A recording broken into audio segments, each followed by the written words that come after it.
Ми готові доповісти за кожну гривню, яку ми запрошуємо. Зараз триває бюджетний процес. Тих коштів, які закладені в першому читанні на медицину, виходячи з наших розрахунків, їх недостатньо. Ми маємо велику надію, що наші народні депутати під час розгляду бюджету в другому читанні внесуть відповідні правки, які дозволять профінансувати медицину на тому рівні, на якому вона потребує. Це наша життєва необхідність. Ми вже цього року побачили, що таке недофінансування медицини.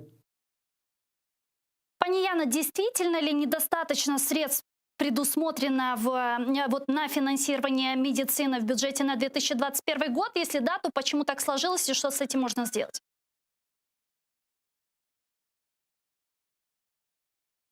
Так, дійсно, є велика недостача по фінансуванню. Частину статей нам вдалося вибороти фактично з великою боротьбою у Міністерстві фінансів, тому що вони були не надто зацікавлені, хоча це мало б дивувати. Медицина в час епідемії має фінансуватися найбільше. Але я хочу звернути ще увагу на одне. МОЗ вміє зараз дуже гарно говорити, але при тому, що ми бачимо по ситуації з боротьбою по коронавірусу. Ми виділили 65 мільярдів в березні.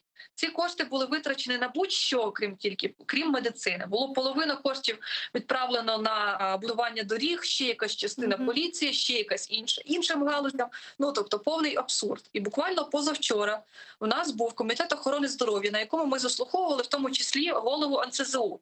НСЗУ – це Національна служба здоров'я України. Фактично ця служба якраз оплачує лікарням пакети по різним захворюванням, в тому числі по коронавірусу. Так от, що нам сказав керівник цієї служби пан Віленський, що на цей рік вже є недостача по тих коштів, щоб вони оплачували пакети майже чи 7, чи 8 мільярдів на цей рік. Що говорити про наступний? Навіть в наступному році фактично немає окремої статті, передбаченої на боротьбу з коронавірусом. Я не знаю, що там собі уявляє влада і чим вони думають, але бюджет просто катастрофічний. Ми голосували проти нього і не збираємось його підтримувати.